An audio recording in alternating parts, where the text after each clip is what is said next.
아멘으로 새로워지는 동부교회 되시기를 간절히 축원합니다.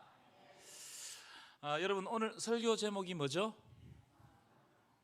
설교 제목 한번 보세요. 뭐죠? 만남. 우리 만남은 우연이 아니야. 여러분 인생은 어떤 면에서는 계속되는 만남의 연속이라고 할 수 있습니다. 그렇죠? 인생을 사는 것은 끊임없이 누구를 만난다는 것을 의미해요. 누구를 만난다. 의도하든 의도하지 않든 간에 우리는 만남을 가질 수밖에 없는 존재들이다. 왜냐하면 우리가 사회적 존재이기 때문에. 그래서 우리는 늘 누구가 만납니다.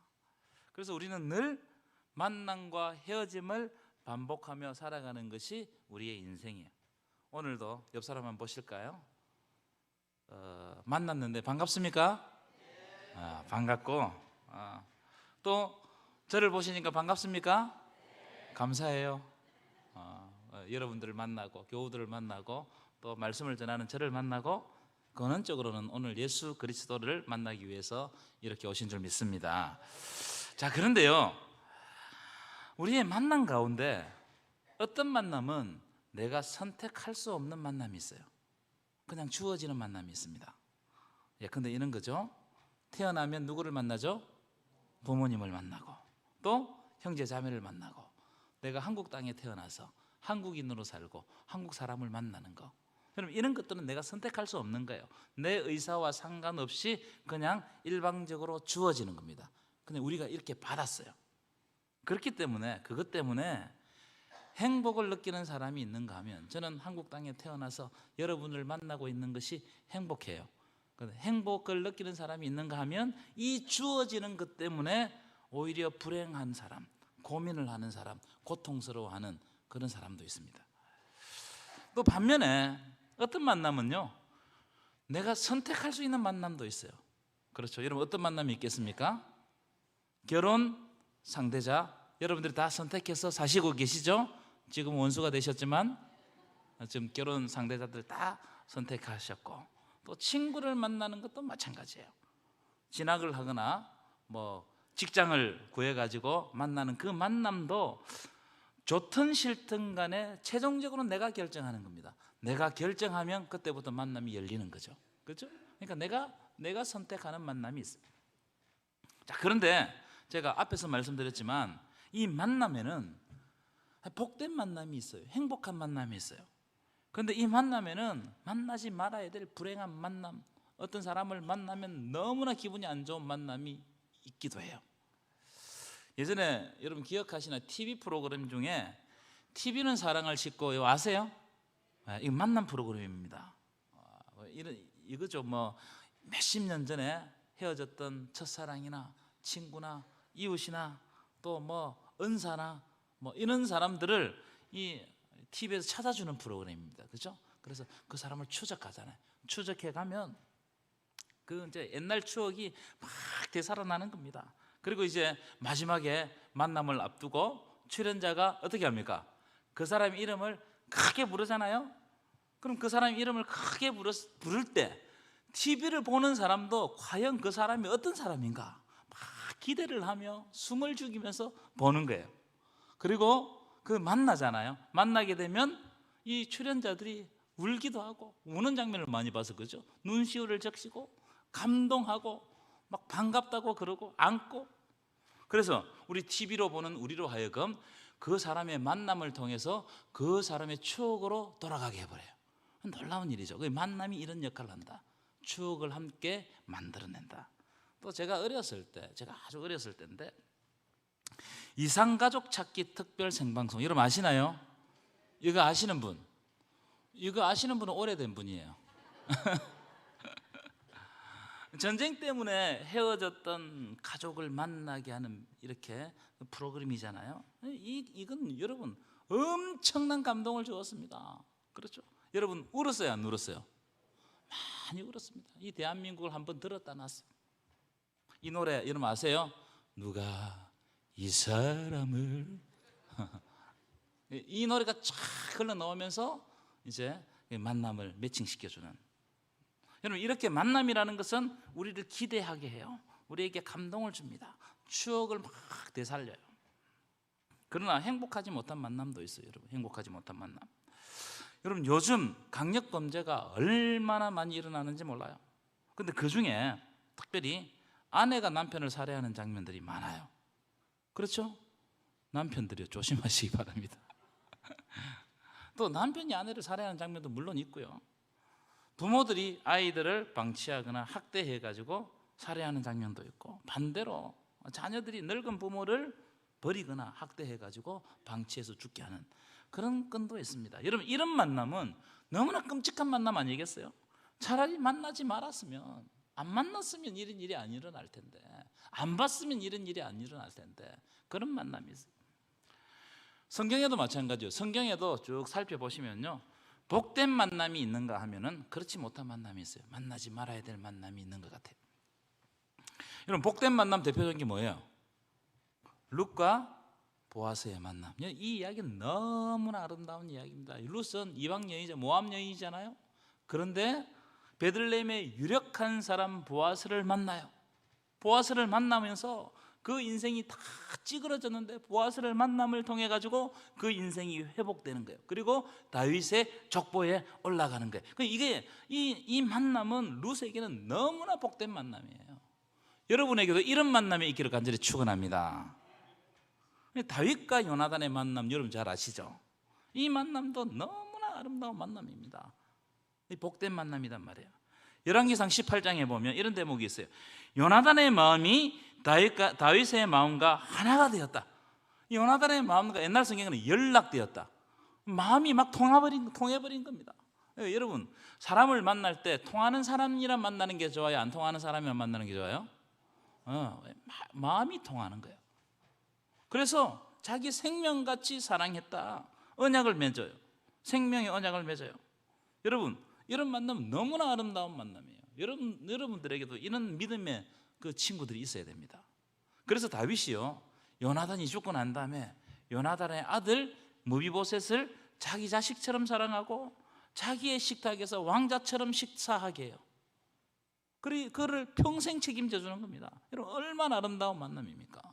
그죠? 이 만남이 그 대에만, 자기 대에만 끝난 게 아니고 그 대를 이어서 가게 하는 거. 여러분, 이런 만남의 역사들이 일어나야 되는 거예요. 신약에 가면 또 아름다운 만남이 있습니다. 어떤 만남이냐면 바울과 디모데의 만남. 바울과 디모데의 만남. 여러분, 바울은 디모데를 영적인 아들로 생각해요. 진짜 친아들이 아닌데 영적인 아들로 생각했어요. 그래서 디모데를 부를 때 서신서에 보면 아들 디모데야 이렇게 하기도 하고, 또 이런 대목이 있습니다. 나의 참된 믿음의 아들 디모데 이렇게 부르기도 했어요. 영적 아들과 영적 아버지의 관계, 바울과 디모데의 만남. 여러분, 교회 안에도 이런 만남, 이 영적 이 만남이 있어야 돼요. 먼저 된 자, 연조가 오래되신 분, 먼저 믿은 자들은요, 영적인 자녀를 품어야 돼요. 이게 제자화예요. 영적인 자들을 품고 그를 잉태하고 해산하는 고통으로 한 생명을 낳을 때 영적인 아버지, 영적인 아들을, 이런 만남이 이루어지는 거예요. 이런 만남이 많은 교회가 좋은 교회입니다. 여러분, 이런 만남의 복이 여러분의 삶과 우리 교회 가운데 흘러 넘치시기를 간절히 축원합니다. 그러나 성경에도 복된 만남만 있는 게 아니더라는 거예요. 저주 같은 만남, 만나지 말아야 될 만남 있어요, 없어요? 있습니다. 대표적으로 어떤 만남이냐면은 하와와 뱀의 만남. 그렇죠? 하와가 뱀이 만났어요. 하와와 사탄이 만났어요. 이 만남은 정말 최악의 만남입니다. 이 만남을 통해 가지고 우리가 다 죄 아래에 있는 거예요. 사망 아래 거하게 된 겁니다. 그 다음에 가인과 아벨의 만남. 이 만남은요, 인류 최초의 살인을 만들어내는 만남입니다. 형제가 서로를 죽이는, 여러분 만나지 않았다면 좋았을 것을. 역사서로 쭉 넘어가면 아합 이세벨이 나오는데, 아합 이세벨과 엘리야의 만남, 이 만남도요, 여러분 얼마나 그 원수지간의 만남인지 몰라요. 이세벨이 이 엘리야를 죽이려고 그러잖아요. 끝까지 대결했던 만남, 행복하지 못한 만남입니다. 그런 만남들이 있어요. 여러분, 이처럼 만남은 정말 중요한 겁니다. 너무 중요한 거예요. 그래서 여러분, 우리가 우리 자신과 자녀들을 위해서 기도할 때 만남의 복을 달라고 기도해야 될 줄 믿습니다. 저는 어릴 때 많이 방황했다고 말씀드렸잖아요, 그죠? 그래 어제 설교를 준비하면서 내가 어릴 때 왜 그렇게 많이 방황했는가 가만히 생각하면 가장 큰 이유가 뭐냐면은 방황하는 친구들을 많이 만났기 때문에 내가 방황한 거예요. 다른 이유가 없어. 보시면요, 방황하는 친구들 보면 그 친구 옆에 누가 있어요? 그런 친구가 있어요.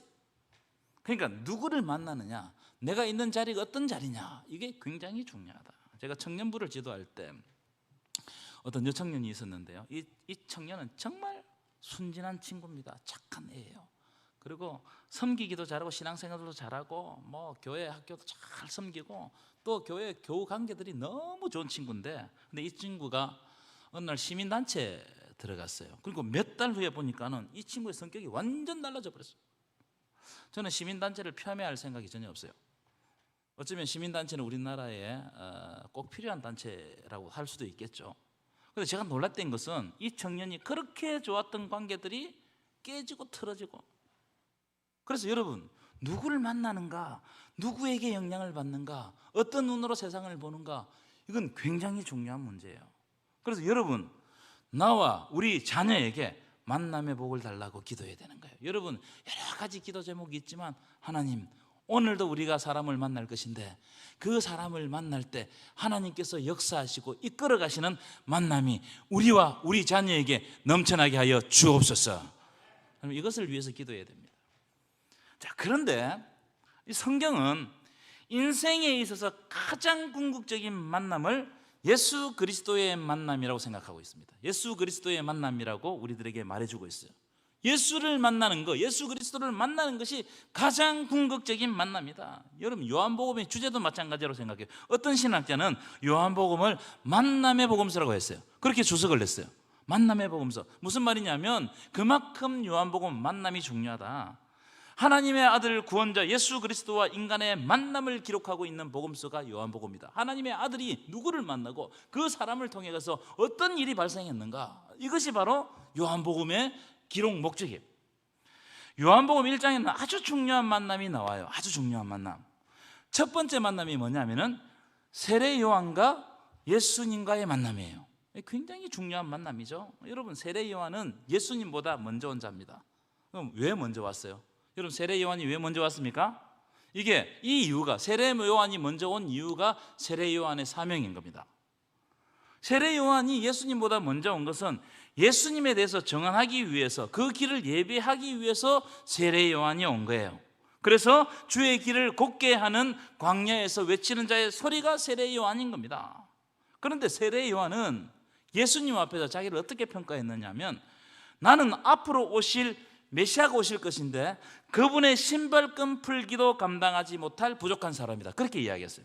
그렇게 생각했어요. 무슨 말이냐면, 지금 세례 요한이 사람들이 많이 모여가지고 세례를 받고 굉장히 중요한 사람으로 여기고 있지만, 세례 요한은 이렇게 이야기해요. 내가 중요한 사람이 아니고 내 뒤에 오실 예수가 더 중요한 분이다. 이 이야기를 계속하고 있는 거예요.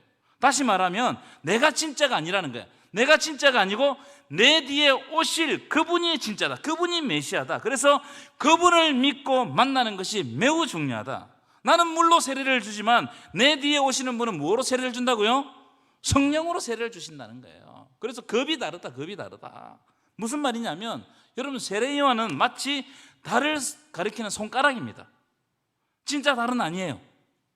요한은 손가락으로 자꾸 달을 가리키면 달을 보라는 거예요. 예수를 보라는 거예요. 근데 사람들이 달을 보고, 달을 보지 않고 예수를 보지 않고 뭘 본다고요? 손가락을 보며 와가지고 당신이 메시아입니까? 이렇게 이야기한단 말이에요. 당신이 메시아입니까? 세례 요한이 계속 뭘 이야기합니까? 나를 믿지 말고 하나님이 보내신 어린 양을 믿어라. 무슨 말이에요? 인류의 구원자이신 예수 그리스도를 만나라. 이것이 궁극적인 만남이다. 그 이야기를 하고 있어요. 29절 한번 읽어볼까요? 29절 함께 읽겠습니다. 시작. 이튿날 요한이 예수께서 자기에게 나오심을 보고 이르되, 보라, 세상 죄를 지고 가는 하나님의 어린 양이로다. 아멘이십니까? 무슨 말이에요? 예수 그리스도 저분이, 지금 우리에게 나오고 있는 저분이 메시아이고, 저분이 하나님이 보내신 어린 양이시고, 저 어린 양의 피로 말미암아 우리가 구원을 얻게 된다는 거예요. 그래서 나를 믿지 말고, 나를 보지 말고 세상 죄를 지고 가는 하나님의 어린 양을 만나라. 왜냐하면 예수 그리스도가 바로 우리 인생의 궁극적인 만남 되시기 때문이에요. 믿으십니까? 예수 그리스도가 우리 인생의 궁극적인 만남 되신다. 그래서 오늘 본문을 보시면요, 만났다라는 말이 계속 반복됩니다. 41절 보십시오. 우리가 메시아를 만났다. 43절 보십시오. 예수께서 갈릴리로 가시다가 빌립을 만났다는 거예요. 만나는 장면이에요. 45절도 보시면 선지자가 기록한 그 일을 우리가 만났으니 요셉의 아들 나사렛 예수라. 이 만났다는 것을 계속 이야기해요. 무슨 말입니까? 예수를 만나는 인생이 복된 인생이라는 거예요. 예수를 만나는 인생이 정말 하나님이 원하시는 인생이라는 거예요. 여러분, 우리는요, 어쩔 수 없이 수많은 만남을 가집니다. 그렇죠? 하루에도 몇 번을 만나요. 직장 가면요, 여러 사람들을 만나요. 근데 그 만남 가운데 내가 일부러 저주받기 위해서, 불행하기 위해서 그렇게 만나는 만남이 있습니까? 그런 사람 손 들어보세요. 없죠? 만약 그런 사람이 있으면 빨리 병원 가셔야 돼요. 내가 불행하기 위해서 만난다? 그런 사람은 없습니다. 만나다 보니 불행해져서 그렇지 일부러 작정하고 나는 불행한 만남을 만날 것이다, 이렇게 하는 사람은 아무도 없습니다. 모든 사람은요, 만남을 가지는 이유는요, 복된 인생을 살기 위해서 만나는 거예요. 그런데 진짜 복된 만남이 뭐냐? 오늘 요한복음은 이를 계속 이야기해요. 하나님의 어린 양 예수를 만날 때 이것이 진짜 복된 인생이라는 것을 요한복음이 우리들에게 말씀해 주고 있는 거예요. 이것을 위해서 성경이 기록된 거예요. 요한복음이 기록된 거예요. 여러분, 성경은 우리가 이 성경을 읽고 하나님이 우리를 사랑하셔서 우리를 죄 가운데 버려두지 않고 우리를 구원하시려고 은혜 내리셔서 그 아들을 이 땅 가운데 보내신 사건을 기록한 것이 성경이고, 우리는 이 성경을 통해서 예수 그리스도를 만나고 그분의 인격을 체험하고 그분의 임재 속에 거하고 그분의 말씀을 지켜 행하기 위해서 우리들에게 주신 것이 바로 성경인 거예요. 오늘 우리들에게 이 말씀을 주시는 거예요. 그래서 우리는 무엇보다 성경을 통해서 어린 양 되신 예수 그리스도를 만나는 것이 중요하다. 여러분, 여러분의 소원이 뭐가 있습니까? 여러분의 소원을, 첫 번째 소원을 바꾸시기 바랍니다. 오늘도 교회 가면 예수 그리스도를 만나기를 소원합니다. 아멘이십니까? 그래서 여러분, 오늘 오시기 전에 마음의 문을 여셔야 돼요. 오늘 부흥사경 하는데 오늘 마음의 문을 여시고 오셔야 돼요. 하나님의 말씀이 어떤 말씀이 떨어지는지 그 말씀을 받아들일 준비를 하세요. 하나님은 말씀 속에서 반드시 말씀해 주십니다. 말씀 속에서 우리에게 만남을 주십니다. 믿으십니까? 이게 하나님이 역사하시는 방법이다. 자, 오늘 본문을 보면 예수님을 만나는 분들이 나오는데요, 자, 그 사람들은 세 가지 차원으로 만나는 것 같아요. 세 가지 차원으로. 그 내용을 살펴보고 오늘 말씀을 덮도록 하겠습니다. 첫 번째, 이 예수님과의 만남인데 어떤 일이 발생하느냐 하면 예수님께서 우리들에게 질문한다는 거예요. 그 질문에 대답하라는 거예요. 예수님의 질문에 대답해라. 그러면 예수 그리스도와 진리의 만남이 이루어진다는 거예요. 이 이야기를 하고 있어요. 여러분, 우리가 가만히 보시면 우리가 우리의 기도의 특징을 한번 보세요. 우리의 기도의 특징은 그냥 막 쏟아내고 가버려요. 그렇죠? 그래서 어떤 목사님이 이런 이야기를 하십니다. 한국교회 성도들의 기도는 내 이야기를 막 쏟아내고 하나님이 말씀하시려고 하면 가버린대요. 하나님의 음성을 못 듣는 거예요. 그렇기 때문에 기도를 많이 하면서도 하나님의 뜻을 모르는 거예요. 그러니까 여러분, 오늘부터 기도 습관을 좀 고치시고 하나님께 아뢰고 간절히 가세요. 그런데 어느 시간은 조용히 묵상하면서 하나님께서 내 마음에 말씀하시는 것을 들어야 돼요. 이렇게 들어야 돼요. 그럼 왜 우리 한국교회 성도들이 막 쏟아내고 가버리느냐? 우리 신앙의 최종 목적지가 하나님이 아니라 우리 양손 가득 채워지는 세속적인 것을 갈망하기 때문이에요. 그래서 우리의 신앙의 최종 목적지는 내가 원하는 것이 우리 신앙의 최종 목적지가 될 때가 많다는 겁니다. 그러니까 내 할 말만 쏟아내고 가버리는 거예요. 하나님의 말씀을 안 듣는 거예요. 자, 오늘 본문을 보십시오. 오늘 본문에 보시면 예수님이 질문하세요. 제자들에게 질문하십니다. 자기를 따르는 제자들에게 질문하십니다. 그 질문을 잘 들어야 돼요.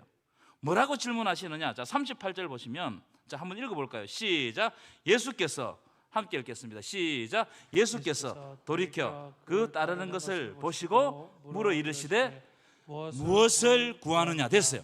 예수님의 질문이 나옵니다. 예수님을 따르는 제자, 두 제자인데 원래 이 제자들은 요한의 제자였어요. 그런데 요한이 보라 하나님의 어린 양이로다 그 말을 듣고 예수님을 따르기 시작했는데 예수님이 따르는 그 두 제자를 보고 탁 돌이키면서 돌아서시면서 하시는 말씀이 뭘 원하느냐 이걸 물어봐요. 무엇을 원하느냐? 무슨 말씀입니까 여러분? 두 제자에게 진짜 너희가 원하는 게 뭐냐? 네가 갈망하는 게 뭐냐? 네가 구하는 게 뭐냐? 여러분 우리는요 표면적으로 다 여러분 잘 믿는 척해요. 말씀을 다 잘 지키는 척해요. 봉사 잘하는 척합니다. 내 믿음이 가장 좋은 것처럼 이야기해요. 그런데 진짜 우리가 하나님 앞에 주님 앞에 딱 1대1로 서면 그건 아무것도 아닐 수 있어요. 그럼 그렇지 않습니까? 오늘 예수님이 우리들에게 질문하는 핵심은 뭐예요? 네가 진짜 원하는 게 뭐냐는 거예요. 네가 진짜 갈망하는 게 뭐냐는 겁니다. 네가 진짜 예수를 만나기를 원하냐 아니면 너희들의 양손에 가득 채워줄 세속적인 것을 원하느냐 이걸 예수님께서 질문하는 거예요. 예수님의 질문의 핵심입니다. 제가 여러분의 질문해 보겠습니다. 여러분들은 왜 예수를 믿으세요? 왜 교회에 오십니까? 지금 왜 예배를 드리십니까? 그 이유가 진짜 우리의 구원자 예수 그리스도를 만나고 그분의 임재 안에 거하고 싶은 것입니까? 아니면 나의 양손 가득 채워줄 세속적인 것을 원하기 때문에 여기 앉아 있는 거예요? 이 질문을 예수님께서 우리들에게 하고 있다 이 말이에요. 여러분 오늘 이 시간에도 오늘 말씀을 통해서 예수님께서 우리들에게 질문하십니다. 네가 진짜 원하는 게 뭐냐? 예수 그리스도냐? 아니면 다른 조건이냐? 이걸 질문하고 계세요.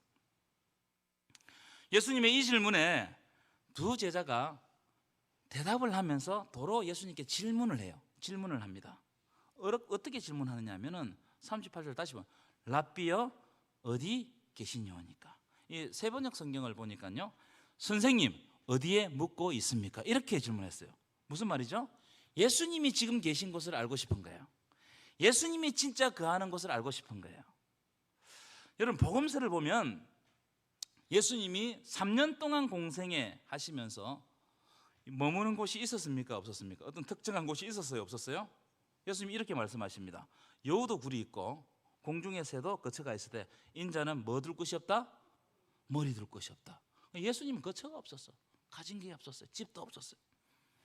그런데 오늘 제자들이 와가지고 선생님 지금 선생님 어디에 계십니까? 어디에 묵고 계십니까? 이 질문은요 단편적으로 보면 안 됩니다. 그 속뜻을 알아야 돼요. 그 속뜻이 뭐냐 하면은 이 질문은 예수님 당신이 있는 자리에 나도 함께 거하기를 원합니다. 아멘이십니까? 당신이 있는 자리에 나도 거기에 거하기를 원합니다. 여러분 예수를 믿는 것은요 예수님이 거하는 곳에 나도 거하는 거예요.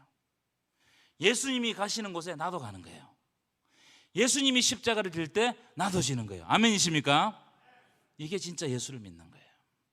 그 자리가 어떤 자리든지 간에 예수님이 생명의 주인이시기 때문에 그 자리에 함께 머물겠다는 결단이 예수를 믿는 거예요. 도대체 예수 믿는 게 뭐냐? 예수님과 함께 그 자리에 있겠다는 거예요. 그래서 여러분 신앙생활은요 예수님의 질문에 오늘 우리들에게 주시는 예수님의 질문에 대답하는 겁니다. 뭘 구하느냐? 진짜 네가 갈망하는 게 뭐냐? 네가 구하는 게 진짜 그 정체가 뭐냐? 하나님의 아들 예수 그리스도를 만나기를 원하냐? 아니면 너의 갈망과 너의 세속적인 소원을 위해서 예수를 믿는 거냐? 이것을 자기에게 계속 질문하고 주님 내가 주님이 거하는 곳에 거하겠습니다. 이 고백이 나올 때 진짜 내가 예수를 믿는 거야. 내가 예수님이 가시는 곳이 어디든지 함께 하겠습니다. 이 고백이 나올 때 내가 진짜 예수 믿는 거예요.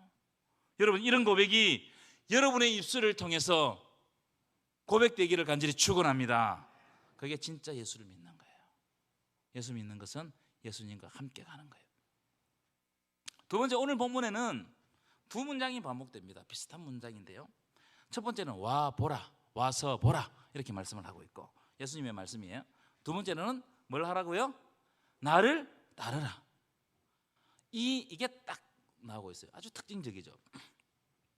그런데 와서 보라는 말과 나를 따르라는 말은요 형식은 조금 달라 보일지 모르지만 내용은 똑같은 거예요. 내용은 똑같다. 예수님은 자기를 만나려고 하는 사람들에게, 그리고 예수님께 호기심을 보이는 사람들에게 자신에 대해서 일일이 설명하지 않습니다. 예수님 굉장히 무뚝뚝해요. 불친절해요. 여러분, 나를 믿게 하려면 내가 누구인지를 설명해야 되잖아요. 그래요, 안 그래요? 그런데 예수님은 구구절절하게 설명하지 않아요. 오늘 39절에 보면 와서 보라는 거예요. 다른 설명이 없어요. 빌립보에게 43절을 보면은 나를 따르라는 거예요. 다른 복음서에도 이런 장면들이 있습니다. 나를 따라오너라. 그랬더니 배와 아버지를 버려두고 따라갔다는 거예요. 설명이 없어요. 또 어떤 구절에는 깊은 곳에 가서 그물을 던지라는 거예요. 다른 설명이 없어요. 와서 보라는 이 말은 와서 보면 알게 된다. 와서 보면 깨닫게 된다. 나를 따르라, 이 말도 똑같은 말이야. 나를 따라오면 알게 된다. 나를 따라오면 깨닫게 된다. 여러분, 제가 지난주에 말씀드렸던 말씀이 생각나십니까? 우리는 예수를 완벽하게 알고 믿는 게 아니에요. 고린도전서 13장 보시면요, 우리가 이 땅에서 예수님을 아는 것은 마치 청동거울을 보는 것처럼 희미하게 보인다고 말씀했어요. 완전히 완벽하게 아는 게 아니에요. 청동거울 여러분 보셨어요? 요즘 거울은 깨끗하게 보이지만 청동거울은 얼룩덜룩하게 보이고 잘 안 보여요. 그런데 그런 것처럼 예수를 보는 거예요. 그런데 나중 하나님 나라에 가면 얼굴과 얼굴을 대하여 보게 되는 거예요. 확실히 알게 되는 거예요. 무슨 말이냐면 내가 예수님에 대해서 완벽하게 알기 때문에 믿고, 그것도 믿기 때문에 만남을 가지는 게 아니라는 거예요. 오히려 완전 정반대입니다. 예수님은요, 예수님을 먼저 경험하고 예수님을 먼저 만나고 예수님께로 가면 예수님을 알게 되고 예수님을 믿게 되는 거예요. 복음서가 이걸 이야기하고 있어요. 그래서 와서 보라는 거예요. 와서 보라, 나를 따르라는 거예요. 여러분, 그런 장면들은 기독교 이 회심의 역사에 보면 많이 나와 있어요. 여러분, 어스틴의 회심부터 시작해가지고 회심의 역사에 보면 그런 장면들이 너무 많아요. 베이직 교회 조정민 목사님 아시죠? 조정민 목사님. 이 목사님의 간증을 들어보면 이 목사님은 MBC 뉴스 메인 앵커였습니다. 그래서 여러분 잘 기억하시죠, 그죠? 앵커였어요. 아주 잘 나가는 사람이었습니다. 그런데 이분이 아내가 하도 교회를 가니까 술 먹고 아내 잡으러 교회 갔어요. 다리 몽둥이 불러버린다고 교회 갔어요. 그런데 저 뒤에 가서 숨어가지고, 목사님 안 본데 숨어가지고 앉는 순간 찬양이 흘러나오는데 그 찬양을 듣고 주체할 수 없이 눈물이 흐르고 예수님이 자기를 사랑한다는 확신을 가지게 되었다는 거예요. 여러분 한번 보십시오. 알고 믿은 거예요? 아니에요. 오히려 정반대입니다. 와서 보면 경험하는 거예요. 나를 따르면 우리가 생명 가운데 거하게 되는 거예요. 이게 기독교 진리의 구조입니다. 저는 제 아내와 산 지 19년 됐어요. 19년. 근데 제가 여러분 결혼할 때 우리 내 아내에 대해서 일일이 다 알고 결혼했을까요? 우리 집 사람도 나에 대해서 다 알고 결혼했을까요? 오늘 결혼했던 신상옥 자매, 오늘 신랑이랑 같이 참여했는데 신랑에 대해서 다 알아요? 신랑, 신상옥 자매에 대해서 다 알아요? 이러다가 헤어질라. 우리 박재춘 장로님, 근사님 다 알고 결혼했어요? 조금 알긴 알았지만 속속들이 다 알았어요? 결혼하고 난 다음에 놀랬을걸요? 무슨 말을 하느냐면은 결혼은요, 사랑하기로 결혼하기로 결정하고 난 다음에 알아가는 게 더 많아요. 결혼 생활을 하면서 더 많이 알게 되는 거예요. 저 사람이 이런 게 있었나? 깜짝깜짝 놀랍니다. 그래서 예수님은요, 와서 보라는 거예요. 나를 따르라는 말이에요. 여러분, 신앙은요, 지식보다 먼저 결단하는 거예요. 한번 따라합시다. 신앙은 아는 것보다 먼저 결단하는 것이다. 이게 신앙이에요. 45절 이하에 보면요, 빌립이 나다나엘에게 이런 이야기를 합니다. 내가 메시아를 만났다. 너무나 기뻐가지고 빌립이 이렇게 얘기해요. 근데 그 메시아가 누구냐면 나사렛 예수라는 거예요. 그랬더니 나다나엘이 뭐라고 말하냐면, 아니 나사렛에서 무슨 선한 것이 나겠냐, 이 이야기를 한단 말이에요. 여러분, 예수님을 인격적으로 경험하고 만나지 않으면 예수님의 존재가 우습게 보여요. 세상 사람들은 예수님 우습게 봅니다. 그렇죠? 나사렛에서 무슨 선한 게 나겠냐? 그 깡촌에서, 그 소망이 없는 동네, 그 가난한 동네에서 무슨 선한 게 나겠냔 말이에요. 그런데 빌립처럼 자신의 자리에서 예수님의 자리로 이동할 때, 그때부터 예수님은 나에게 역사하시는 거예요. 아멘이십니까? 그래서 신앙은 우리의 세속의 자리, 쾌락의 자리, 욕심의 자리에서 예수님이 계시는 자리로 바꾸는 거예요. 자리를 바꾸는 거예요. 여기에서 예수님이 계시는 곳으로 가는 거예요. 그것을 보여준 사람이 누구냐면 이 여리고성의 기생 라합, 여러분 아시죠? 하나님을 상천하지의 하나님이라고 고백하고 이스라엘 하나님을 믿기로 결정해버려요. 이 여자가 결정을 해버렸어요. 자기의 자리는 이방신이 가득한 자리인데 그 자리를 옮겨가지고 하나님을 믿기로 결정해버렸어요. 그가 하나님에 대해서 완벽하게 알았기 때문에 자기 자리를 옮긴 게 아니에요. 그분이 우리의 생명을 살려주실 것이라는 걸 믿고 모험한 거예요. 여러분, 신앙은 모험입니다. 움직여가는 거예요. 모바일의 하나님, 하나님 따라가는 거예요. 예수 따라가는 거예요. 여러분, 오늘 이 시간에도 그런 놀라운 결정이 일어나기를 간절히 축원합니다. 그래서 예수님께서 와 보라, 나를 따르라, 그렇게 말씀하시는 겁니다. 와 보라, 나를 따르라, 그 말씀에 응답하시는 저와 여러분 되시기를 간절히 축원합니다. 세 번째 결론인데요, 그러나 걱정할 거 없다는 거예요. 걱정할 거 없다. 이미 예수님은 우리에 대해서 잘 알고 계신다. 우리를 잘 알고 계신다는 거예요. 내가 예수께로 가기 전에, 내가 예수를 만나기 전에 예수님은 이미 우리에 대해서 너무나 잘 알고 계세요. 나를 아는 것보다 나를 너무나 잘 알고 계세요. 그리고 우리를 이미 구원하시기로 하나님이 작정하셨어요. 하나님이 계획하셨어요. 여러분, 이게 은혜입니다.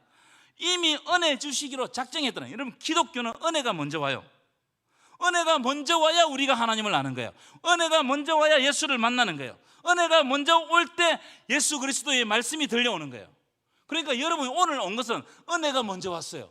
여러분들에게 하나님께 은혜를 베풀어 주셨기 때문에 이 자리에서 예수를 만나고 하나님의 말씀을 듣고 있는 줄 믿습니다. 42절 볼까요? 42절. 그 말씀이 있어요. 42절 함께 읽겠습니다. 시작. 데리고 예수께로 오니 내가 요한의 아들 시몬이니 장차 게바라 하리라. 하시니라. 게바는 번역하면 베드로라. 여기 무슨 말씀이냐면 예수님은 베드로의 미래를 알고 계셨어요. 베드로의 미래, 베드로가 게바, 즉 믿음의 반석이 될 것을 예수님께서는 베드로를 만나기 전에 이미 알고 계셨다. 무슨 말이냐? 예수님은 베드로의 과거와 현재와 미래를 다 알고 계신 거예요. 그러니까 은혜 주시는 거예요. 예수를 만나게 하시는 거예요. 자, 48절도 그런 말씀입니다. 48절 함께 읽겠습니다. 시작. 나다나엘이 이르되 어떻게 나를 아시나이까? 예수께서 대답하여 이르시되 빌립이 너를 부르기 전에 내가 무화과 나무 아래에 있을 때 보았다. 무슨 말이에요? 빌립이 나다나엘에게 예수님을 전도하기 전에 내가 이미 먼저 너를 보았다는 거예요. 내가 너에 대해서 먼저 알고 있다는 거예요.